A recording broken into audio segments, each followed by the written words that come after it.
we are here today on Mason's Medicinals, and we are talking with Dr. Neal Sivula.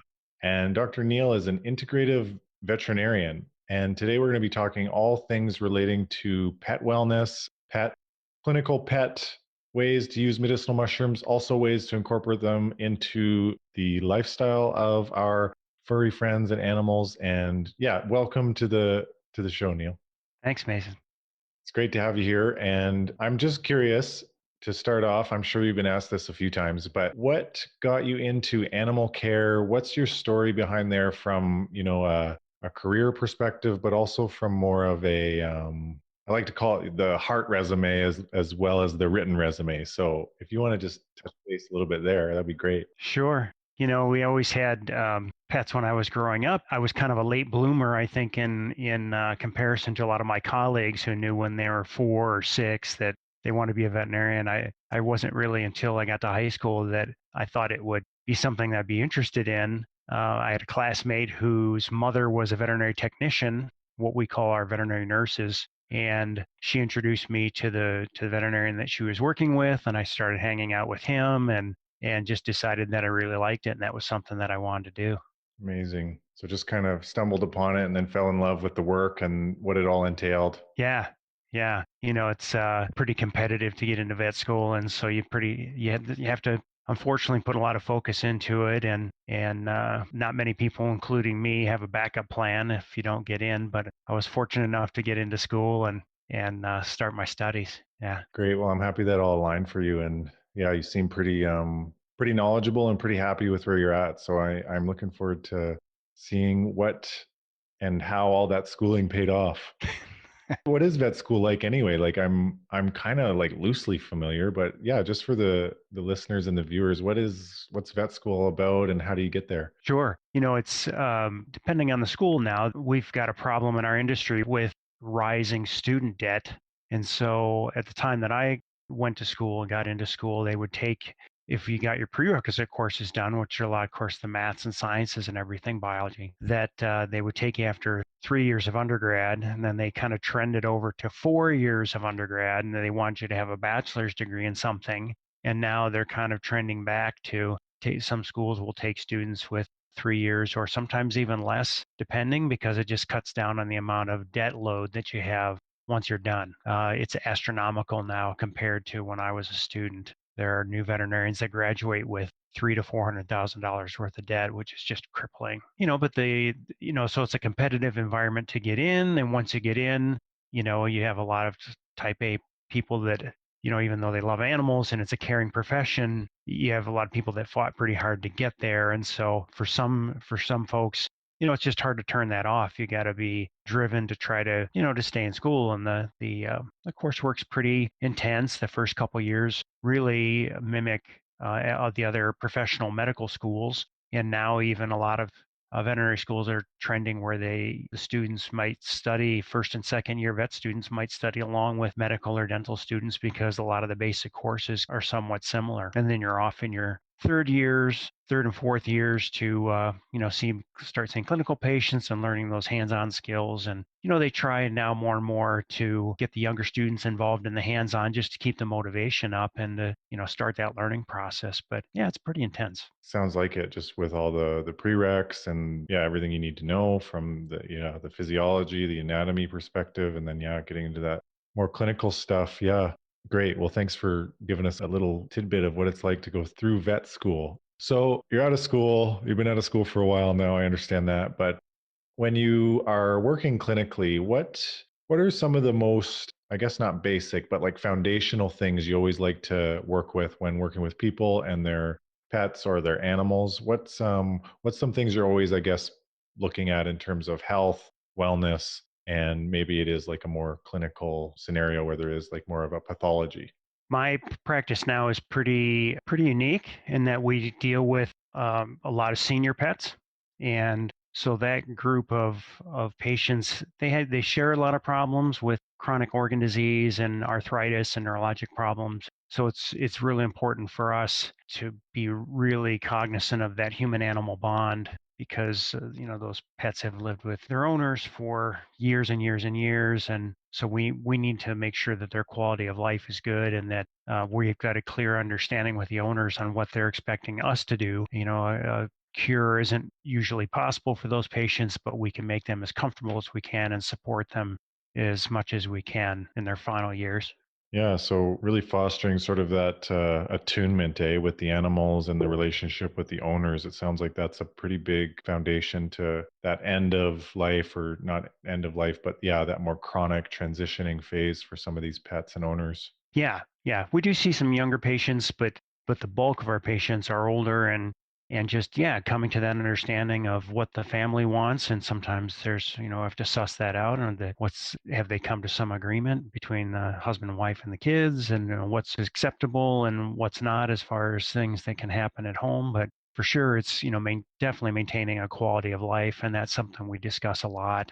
What they're seeing at home and what I'm seeing in the clinic with the pet. So with some of these more chronic pictures with some of the pets and animals, looking at, I guess, some of like the basic organ function, and how do you assess, like from my perspective, I'm in natural health care. So, sometimes we use labs, sometimes signs and symptoms. I'm sure it's a combo with you, but what are your assessment techniques when you're in that kind of phase? Again, our practice is a little different in that we don't do any of that lab work, but a lot of our patients will come bearing that lab work, which is really nice. I mean, the more information, the better. A lot of times for us, the thing that the factor in our world is that insurance doesn't cover that stuff. Well, most people in the U.S. don't carry pet insurance, and so that's an out-of-pocket expense. And so a lot of times, certainly the routine blood work and some of those basic labs are affordable to most people. But when we start looking at some of the more advanced diagnostics like CAT scans or MRI, a lot of our clients may show up without those. So if we feel like they need those, we may ask them to go back to their primary care veterinarian and get some of that stuff. But certainly for me, the biggest thing is that meeting with the pet in the room and doing that hands-on and getting a sense of how they're doing through the physical exam, and through getting a really good history from the owner.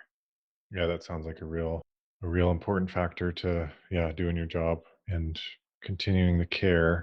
So I know that in the integrative vet world, there are varying techniques, and I know that you have extra training in chiropractics, herbal medicine, and acupuncture. Do you want to go through a couple of those different modalities that you may sometimes use with your animals in your care? Sure. I use pretty much all three of those with pretty much every patient. But just a little background, none of those things are really taught in veterinary school. They certainly weren't when I was a student. We never got any exposure to any of that. A lot of the students now, and depending on the school, it still hasn't penetrated enough for anybody's liking, or at least in our part of the business. But students may get exposed through an elective, which is at least helpful. But all of this training is postgraduate for us, and those are centered around courses that may run in the 180 to 250 hour for a starter. So, you're out practicing, you've got to take that time off from work and go and maybe be at a training center from a Wednesday through a Sunday, or a Thursday through Sunday. A lot of it now, even pre-COVID, they were starting to evolve where some of that could be done online, which is nice.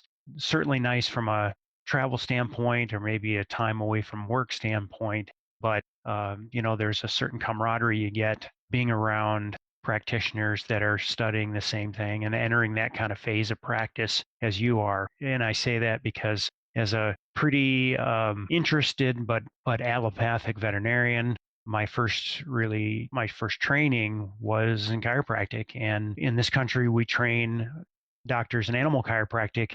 We train both veterinarians and chiropractors, and depending on the state, chiropractors or doctors of chiropractic can work legally on animals. And so getting in that room and sitting next to chiropractors, for a lot of docs, a lot of veterinarians maybe have never been to a chiropractor themselves or had an acupuncture treatment prior to enrolling in the course. So it's really just a big mind shift, I think, especially with chiropractic, getting amongst professionals in another field and sitting next to them and chatting and really getting a good exposure. It was mind blowing, really. Yeah, it's great to have that synergy between the varying fields and yeah, I guess the varying level of experiences too with the vet. Yeah, just the exposure I guess that you're used to. What's acupuncture like with animals? Take me through that. It actually works a lot better than what most people think. With our clients, most, I would say probably less than 10% have had an experience themselves with acupuncture, so they have no preconceived notion going in. So I've got a pretty good quick explanation for them. People know that they think they want that for their pet because they've heard about the benefits, but they don't have any sense of what it's going to be like. And depending on the style of practice, the style of acupuncture that a doc might use, can vary from a couple of needles to as many as 20 or more. We use pretty small needles, and I actually use a laser quite a bit in my practice for acupuncture. So it's completely painless for my patients. A big thing with our practice, because we're only doing holistic care, so to speak. We're not doing routine vaccinations or even like we talked about, even the lab work. I want the pets to know when they come in that they're not going to experience any discomfort. And it's really worked well for us. We don't use exam tables. I'm on the floor to work with them. We've got cushy dog beds. They don't come in with an expectation that there's going to be any discomfort. And even with the chiropractic, which never the technique I use is pretty soft, and so they're not experiencing any real discomfort from that. Once we get over the initial introduction session, they come in hopefully knowing to expect that it's gonna feel good. And so the acupuncture actually, whether I'm using needles or not, usually goes pretty well. Cats can be a bit difficult sometimes, of course, because they can be difficult about everything. We just work with them, and we work with the dogs too, and just come to some understanding and try to get done what we can get done. Fascinating. Yeah, that's really really great. I think yeah, because I think as humans, I don't know if you agree, but we're all conditioned to some degree. So going to a practitioner ourself, whatever, it's got to be enjoyable. So I guess I don't mean to. I don't want to say animals are more conditioned, but yeah, I guess they are really in tune with their environment, and yeah, they don't want to come back to something that was painful. So that makes a lot of sense. The laser sounds interesting. So yeah, you just put laser on the specific acupuncture points and you just stimulate them. That's correct. Yeah. And just to build on that a little bit, yeah, the pet's got a sense of the best thing that an owner can tell us is, hey, when they realize we're coming here, they get really excited. But, and then the owners too, the pets are picking up on how the owners are feeling. And so, the owners know that it's not going to be a stressful situation for the pet either. And so that works in our favor too, that, we try to keep everybody relaxed and comfortable. Yeah, that seems really important in your line of work. Yeah. With that relationship of animal to human or human to pet, I know we could probably do hours on this alone, but just within your experience and your own personal understanding of that connection, that sort of very intimate in that other way, very loving but different from a human relationship, but still very intimate. What would you, I guess, what have you seen or yeah, what have you learned about that connection between humans and animals over your years? It's incredible. And actually for some of our clients, that bond between human and animal is somewhat it can be stronger sometimes than between the humans even in the household. The best and most difficult times are when we have perhaps a pet that's been the owner's first pet, or it's the pet that has survived the death of a spouse, and that pet is the only thing left as a connection to the deceased spouse. Pretty mid-career when I recall distinctly working on a dog that did not survive for a horse trainer that I worked for, and pretty tough old guy, and he just became very emotional when it was time for the dog to be euthanized, because he said, we don't live with the horses, the dogs are in with us. And it's just sometimes it takes that, unfortunately, that end point for people to realize how much the pet means. And a lot of times we'll talk to our clients if they've lost a pet that they've really had to spend a lot of time and emotional energy caring for. It leaves a big hole. It leaves a big hole in them emotionally, and they get a sense after that pet is gone just how much emotional energy they were putting in, how much literal time they were putting in taking care of that pet. I had somebody in client in earlier this week, and you know, she said, my husband and I have decided, and we're not taking a vacation until this pet is gone because we won't leave him in the care of a stranger. We're fortunate that a lot of our clients, I think, if asked, would answer that way, and they're really dedicated to their pets. Yeah, wow, so special hearing you talk about the bond and just the relationships, and yeah, just so much love and meaning can be put into those relationships. So thanks for sharing your input there. Good to hear. Okay. So what do you think about, I guess we talked about chiropractics, we talked about the acupuncture. What about herbs? How do you use herbs in pets? Do you do teas, tinctures? I guess it depends on the animal and the size, but what's the most common, I guess, conditions you use herbs for and the most common administration method? I would say it's pretty even. To talk about the administration, probably pretty even between tinctures and tablets. Some powders as well, but I've got a company that I use tablets, some Chinese herbs with that. The pets, for me, the biggest thing is that ease of administration with quality, of course, and eye toward quality. But if our patients won't take the herb, then there's no, we're not going any further than that. So it's got to be okay for the owner to administer, and it's got to be okay. The pet's got to accept it, and then of course cats are a whole nother universe. We've got to just beg and plead to make sure that they'll take theirs.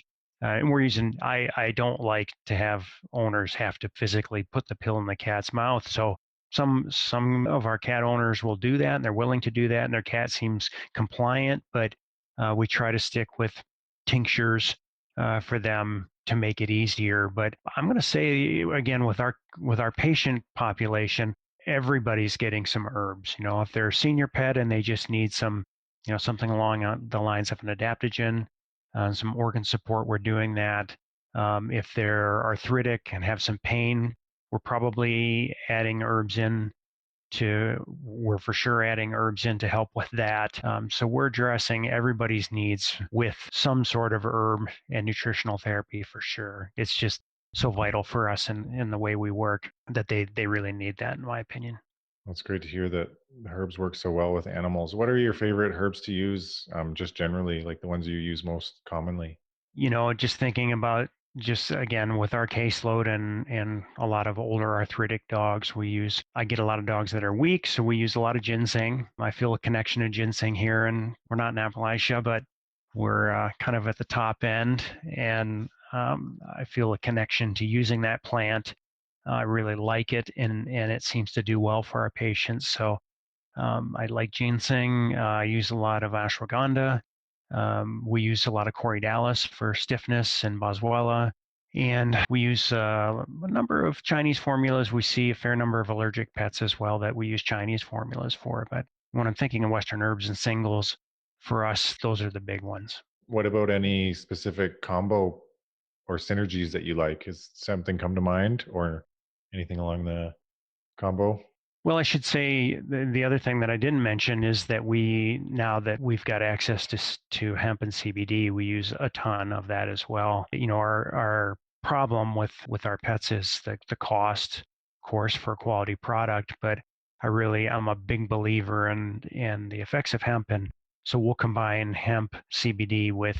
I can make an argument for using that with most anything else that I'm using or for whatever condition I'm treating. So, and fortunately for us, a lot of owners are aware of that and want to use that. Probably, again, with our patients, we're using some bit of corydalis or boswellia along with some ginseng for strength, and probably my biggest combination along with some CBD. Yeah, it's a great reminder about Coriolis too. I often forget about that herb, but yeah, definitely a magical plant with that anodyne potential. Okay, great. Thank you for running us through the sort of modalities that some viewers and some pet owners might not be aware of out there. I guess where we're going to shift to next is medicinal mushrooms. So I'd like to hear your opinion on when you think they're indicated, when you use them, and how you use them, and maybe generally what kind of dose, depending on which size of animal you're working with. I love using medicinal mushrooms, and it wouldn't be flippant for me to say that if the pet is coming in the office, they probably need them. So they figure into almost, I would say, 90% of the pets that we see have a need for medicinal mushrooms. So I'm a big fan of the Five Defenders formula. And again, for our canine patients, they tolerate a capsule very well. So that capsule is a really good way of delivering that. It's not difficult to give. The pets tolerate it really well, and I think that it works quite well. When we get down into the cats, of course, we don't. The capsule is way too big and a way too big a dose, and so we'll use some of the powder and just try to get a touch of the powder into them. Maybe even a eighth or a 16th of a teaspoon even once a day. If I can manage that, then I think I'm doing pretty well for some of our feline patients. Most of the pets you see coming to you, you said are, you see an indication for the medicinal mushrooms, whether that's the five defenders or other things. But what are some of the conditions that you see maybe respond well to them, if any, or maybe conditions that you don't use them that you think they're maybe contraindicated in? I can't really think of anything where I wouldn't want to use them. Sometimes I have to prioritize based on finances or based on the things. I try to be pretty low key in my prescribing, and so if I see a new patient and I feel like I've got a list of 10 things I'd really like them to use, maybe we send them out with a couple things to get started, and then we move on from there. So depending on if I'm just thinking of it as an adaptogen, maybe that's falling down the list and getting added in later on. The case is that it is an immediate addition for me is for our cancer patients. When they're coming in, and whether or not that pet is getting traditional chemotherapy or radiation or some combination of that, or they're not, whether that's the owner's choice based because of their philosophy or because of cost or just because we do have some cancers in pets that don't respond to or don't respond at all or very little to the traditional offerings. We can usually start getting mushrooms into them along with some herbs and other things and really improve their quality of life pretty quickly. That's a class of patients that I really like to use the mushrooms in for sure. Great. Just switching gears here a bit, but I'd like to talk about this, and this is just my own theory, or not theory, but something I've been thinking of. So, a lot of pets, I'm thinking house pets more so, they're sort of in more of an indoor environment and less inclined, not less inclined, but they spend less time outdoors. And do you think that medicinal mushrooms may be giving like the immune system like a little bit of a kick, in the sense that, if the pets were outside, they might be exposed to germs, different viruses, bacteria, different fungi? Do you think there's anything there that is helping the immune system of the pets in that way? Or Yeah, I'd absolutely agree with that.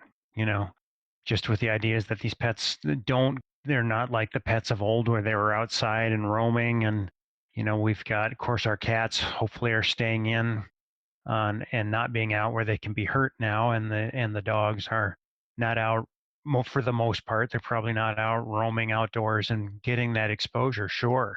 I think that's a really good indication for the mushrooms. so I've got a few cases here, and I was wondering if you wanted to troubleshoot them with me on the podcast here. Yeah, sure. Okay, so looking for answers for some, or a 70-pound dog with joint pain. What would be sort of your line of thinking around where to start? And then maybe not any recommendations, but just some general considerations maybe for this case. This one's right up my alley because we see these dogs every day. First thing that we'd be concerned with is the pet's weight. 70-pound dog, we probably we will see some pets that have arthritis in their elbows or their shoulders, but if we're going to play the odds, most of them are probably coming in because they have arthritis in their spine, their lumbar spine, or their hips and knees. But regardless of where that pain is coming from, a good body weight is critical. So, as you know, a lot of our pets are overweight and they're getting poor nutrition. So, nutrition and having that talk is critical for us, whether or not the owners are willing to upgrade to what I might consider a better quality kibble, or dried food, or in some cases a canned food, or even a freeze dried or raw food, or if we can get them to upgrade to a raw food, or a fresh cooked diet, even partially improving their nutrition, it's in any way, I think makes a huge difference. And of course, adjusting that body weight. And then for us, my next line of thought would be, are they getting, we're big fans of glucosamine and the omega fatty acids for that joint health. And so I'd want those owners to get started with that. We generally use oral products, but we do have an injectable that can be used. It's licensed in dogs, and we do use it in dogs and cats. That's a little more expensive than the oral products, but for some pets, it can actually work better. And some owners we teach to give injections because they just go under the skin. But regardless, we want them to get some sort of glucosamine, and certainly a good quality omega fatty acid for joint health. And then from there, I'd want to build with something. A lot of our patients will come in on traditional medications for pain. Perhaps those medications aren't working. Perhaps they're working, but the pet is experiencing side effects from that medication. So, of course, just like in people, we worry about effects on liver and kidney and stomach, and the side effects of those medications. Perhaps we need to deal with those, whether or not they've presented a clinical problem or not, that the owners have noticed, or their primary care veterinarian have noticed. A lot of owners are cognizant of the fact that maybe they shouldn't be using, for instance, the non-steroidal medications can be corrosive. And so we want to talk with the owners about what their expectations are, because certainly I think we can make a dent in the pet's comfort. But as you know, the things that we're doing don't work fast. So we've got to have that conversation about, maybe we need to continue using the medication for a bit while we work our natural things in. Maybe we need, for some of our patients who aren't getting any medication, or it's in the improper dosage, at least in my opinion, or perhaps there are some medications that we might suggest in the short term, with that idea of, hey, you came here because your pet is uncomfortable. I want to help turn that around as quickly as we can, but still institute some natural things to looking at the long game and what our goals are. And so we may make some medication adjustments. The other thing that we'd start then is certainly some herbs. Maybe if it's an arthritic pet, we might want to think about Corydalis or something else. I'm a big user of essential oils, and we've got a nice formula that's a topical that's made for pets, made for dogs, that we would send owners with, unless they have some sort of objection themselves to using something that's got an essential oil scent to it. That might be a good start, at least for us, for getting on a first date, so to speak, a scenario for things for them to get started at home. And then it's the physical stuff for us. Certainly, I'm going to examine that dog for chiropractic problems, and pitch doing chiropractic care. Probably going to want to discuss acupuncture for that dog. There are some massage techniques that I instruct owners on how to do at home. And at least pre-COVID, and hopefully when we get back to a more natural way of doing business, a number of our staff are trained in massage therapy, and that's something we offer in our office. And the patients really benefit from, the patients really like, and the owners really like the results they see from that. So that is another physical thing that we can do for them. And then we haven't discussed it yet, but the other modality that we have in our practice that we really like is we have an underwater treadmill. So that's certainly a 70-pound dog that's arthritic. They really benefit from getting in to that warm water and doing some low impact exercise in that water. Excellent. Wow, that was just a big sea of knowledge you just dropped on all of our listeners. So thank you for running us through that case. I got a few more. Are your game to tackle Oh, another yeah, two? Okay. you bet. So I know you talked a little bit about the medicinal mushrooms for cancer care in pets, those maybe not responding to chemo, or those that, yeah, just looking for some extra support. looking at perhaps, let's just say, an example here of a mast cell tumor this one's in a cat particularly. So how would you approach that just from your own rationale, clinical reasoning, and would medicinal mushrooms be something that would be indicated in a mast cell tumor? What do you think about this? I like to use mushrooms in those cats. Again, we would start by addressing their nutrition. If we can get mushrooms into them, we've got a nice essential oil formula that can help their immune system. We'll do acupuncture with those guys to help their immune system as well. If we can get some omega fatty acids into them, we will. And the other Chinese herbal formula I like for those is blood palace as a formula. If we can get that into the cat, we'll do that as well. Great. And again, the dosing, if you were to use some of the medicinal mushrooms, it would again be at that, you obviously looking at the weight of the pet, but in that sort of 1/16 to 1/8 of a teaspoon kind of starting range. You bet. Yeah. Yeah, that's pretty Yeah. standard. Great. And here's another one for you, Dr. Sivula. Which type of mushroom and which amount would be helpful in chondrosarcoma, and anything in your experience to help prevent metastatic spread? Chondrosarcomas we don't see as often as osteosarcomas in our dogs, but we do see some, unfortunately.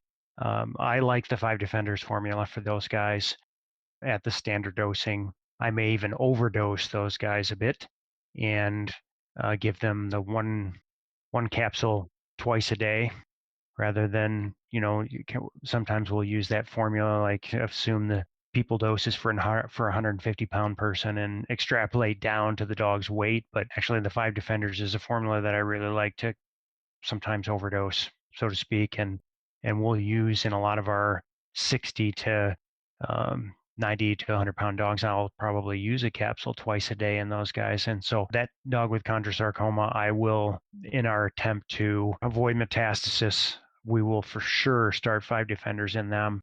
I like CBD for those guys, and we'll use a Chinese herbal formula, an appropriate Chinese herbal formula, and I'll want to do acupuncture with them as well. Great. Yeah, that sounds like a great starting treatment plan for sure. Yeah, so comprehensive. Okay, I have one more. 7-year-old, 75-pound female. You might know what this acronym is, but GSD, is that a Oh, German Shepherd. German Yeah, Shepherd? German Shepherd. I figured you'd get that. With lymphoma. So the question is, went into remission after second round of chemo, and she's had her fourth treatment. She's getting some herbal medicine right now, and she's taking half a teaspoon of turkey tail before her treatment started, and now she's added in half a teaspoon per day of cordyceps. And she's also wondering if that is enough, or if adding more mushrooms into the mix, maybe she's considering the Five Defenders or adding, say, reishi or maitake. Would that be beneficial? What's your take on that? Well, first, lymphoma is a really devastating disease, and unfortunately, it's a common one. It's a common cancer for us to see, and that 7-year-old dog is right in the ballpark of when we see them. And so my thoughts go out to the owner of that dog. And I'm glad actually that they're doing chemotherapy, because a lot of as a side note, before we get started, a lot of our clients may come and their impressions of chemotherapy for dogs, for instance, are based around experiences with people in chemotherapy. And fortunately, the side effects that are seen in people a lot of times, the nausea, the vomiting, the hair loss, and all those things, we don't see those a lot in pets. So my disclaimer would be to pet owners who may face a devastating diagnosis of some sort of cancer is, don't completely shut out the idea of chemotherapy. I think it's well worth talking to either their primary care veterinarian or a specialist, a veterinary oncologist, about chemotherapy, its risks and benefits for whatever particular type of cancer the pet is dealing with. Back to this dog with lymphoma, because lymphoma is one of the cancers in dogs that is quite responsive to chemotherapy. And so that's a conversation I may have to have with an owner that comes in when if their dog has gotten that diagnosis and they say, I am not going to get chemotherapy, and I just have to gently probe, why is that? And if they have just a philosophical issue with using chemotherapy, then that's fine and that's one thing. But especially if the dog's got lymphoma and the cost is bearable, again, one more thing we have to figure in with our owners is that the therapies unfortunately aren't cheap, and especially I can imagine what this owner has spent on a couple of rounds of chemotherapy, but it can be a really effective treatment for a dog with lymphoma. Now, that being said, those dogs that we see, one thing I will say is that diet is critical for these dogs. The one cancer really that we have a good handle on and how nutrition affects the tumors is lymphoma, to the extent that there's a prescription dry dog food and canned that is made for dogs with lymphoma, and that's a very low carbohydrate food. We know that those lymphoma cells, those cancer cells, love carbohydrates, and so that's one thing we need to make sure is that the diet is under control. I love Five Defenders for these guys. I think it gives us a nice balance of the various herbs, things that we deal with in our practice or in veterinary medicine, which I'm sure you deal with in your practice, is that certain things will come and go out of favor with people based on what they may see or hear or read about through friends or on the internet. And so there is turkey tail has had a great resurgence or in veterinary medicine because of its use in a study in a particular type of cancer, not lymphoma, but it's gotten some good press because there were some favorable results in its use in a university study, which is great. I think for this dog, I would feel better if it got something a little more broad spectrum like the Five Defenders. I love that formula so much. I can't see a case where, especially like this one, where it wouldn't be of great use. Okay, thanks. Yeah, and I think the viewers really appreciate your little prelim there for just better informed consent around adjunctive chemo and the risks and the pros and all the info that sometimes I'm sure that people aren't aware of. So I think that's great. I've been dying to ask you though. Do you have pets? What's your what's your house look like? Do you have any furry friends? We do. We do. My wife and I, like all veterinary families, have collected an assortment of handyman special sort of pets. So we've got, as you know, we've got two rescued pit bulls that live here at home, and we're lucky enough that they can go to work with us every day. So we've got those guys. We've got five other cats here in the house, here at home, and then we've got six cats that live at the clinic, indoors at the clinic, and so they live there, spend their days there. I guess if they say that the oxytocin thing is real, then you're getting a lot of oxytocin with the pets. Yeah, yeah, yes, we are. Just jumping back a bit with the food, I really appreciated how you went into, the different types of kibble, the different raw food options, freeze dried options. With the, conventional standard pet food, what do you think the issue is there? Is it more of like the processing that goes into it and it just sort of makes it have a lot of fillers and synthetic stuff? Is it a lack of enzymes? You said a little bit of something about the low carb and, I guess traditionally or in wild, like pets may have more of a low carb diet. But yeah, what's your short little summary on why one may want to consider switching to a higher quality food if in the budget, like you mentioned earlier, is possible? And that's a good place to start, is the budget, because we have to be cognizant of that. But I think when we're looking at keeping an older pet, especially an older pet, but man, if it can be done from the start, is to let's put good money into nutrition. When we've got clients that show up that maybe they're feeding not so good quality dog food, but they've got this bag of 25 supplements that they're using because they've been picking and choosing maybe on their own or gotten advice from someone or some people on what could be helping their pet. Let's weed some of that out, take that list down, and get back to starting with the food, and then we won't need a lot of those things. But yes, to go back to your question, unfortunately, veterinarians, when they go through school, the large corporate food companies have a hand in education from day one. Students get discounted pet food. Sometimes they get textbooks. They get free pizza. There's an inundation from the start from the big companies, and those ingredients probably aren't the best a lot of times. They lack that vitality that fresh food that we feel that fresh food has, and so both the quality and the way those recipes are put together, and just the process to make kibble and canned food, the temperatures that the food has to be heated to. We just feel that a lot is lost in the preparation of those foods. And so, yes, there are situations where a lot of our pets need to be on perhaps for short term, be on a prescription diet for whatever reason, where we may not be able to easily recreate nutritionally without a lot of expense. Consulting with a nutritionist to get a diet formulated for a specific medical condition.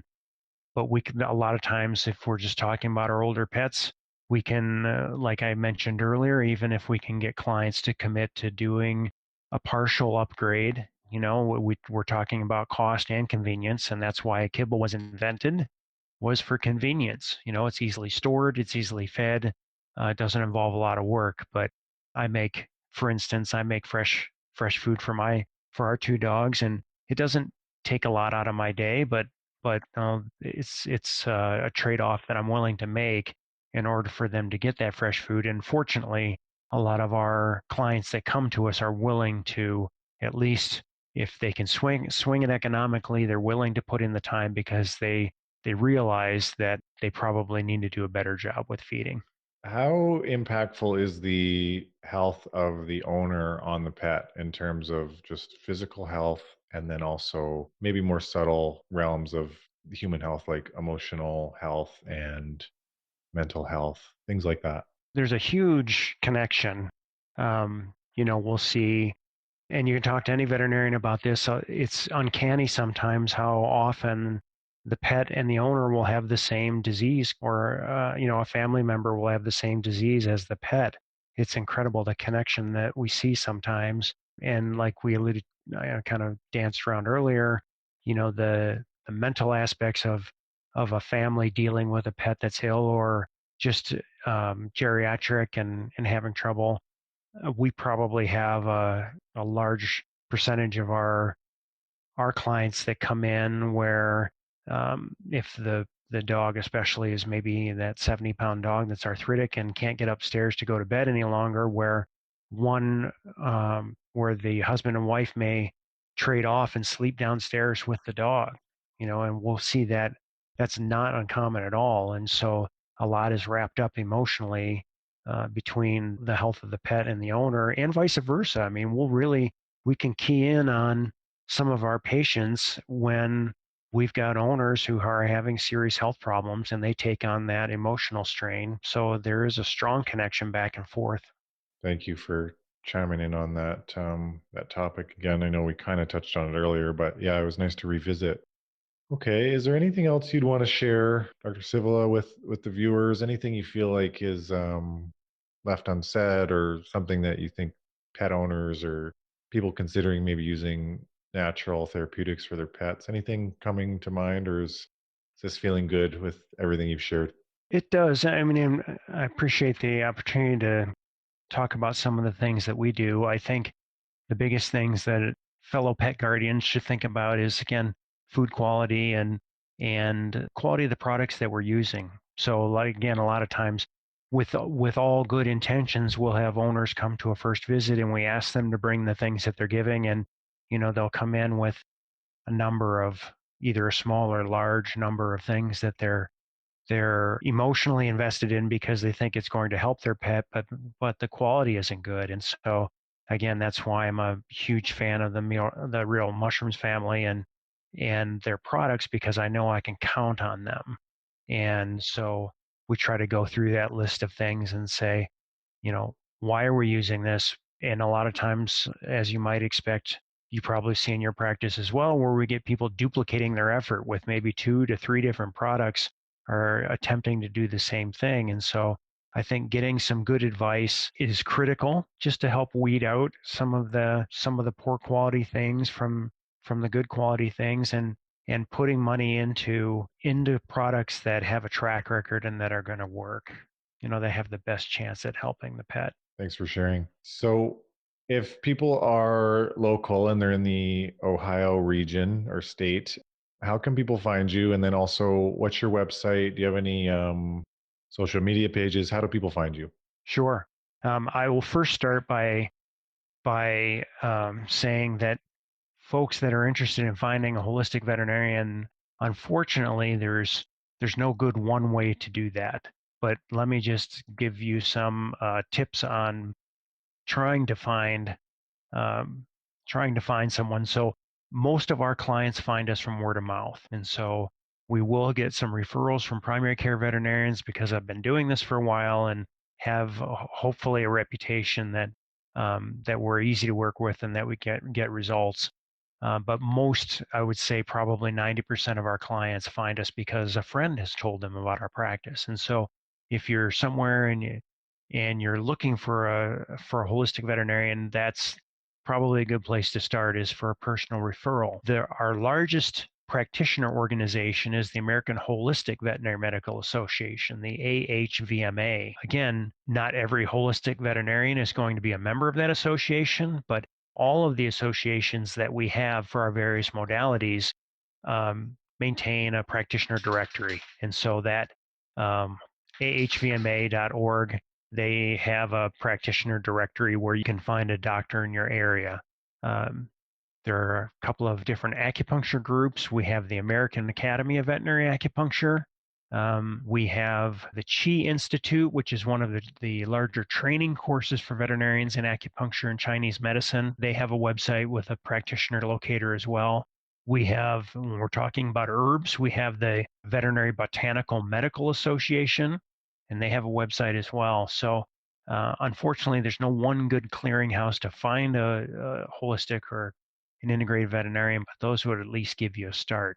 For us, we're in Northeast Ohio. Our practice is Dancing Paws Animal Wellness Center, and we have a Facebook page. Our website is Dancing Paws AWC, which stands for Animal Wellness Center.com, and that's probably the best way to find us if you're looking. Great, and we'll link all these in the show notes too. But that's great for people to have access to all these associations and your website. That'll be perfect. So thank you so much for joining us, and just really, yeah, like I said earlier, just a sea of knowledge you're exuding. So we really appreciate you taking the time to chat with us about pets and wellness and everything in between. Oh, it was my pleasure. Thanks.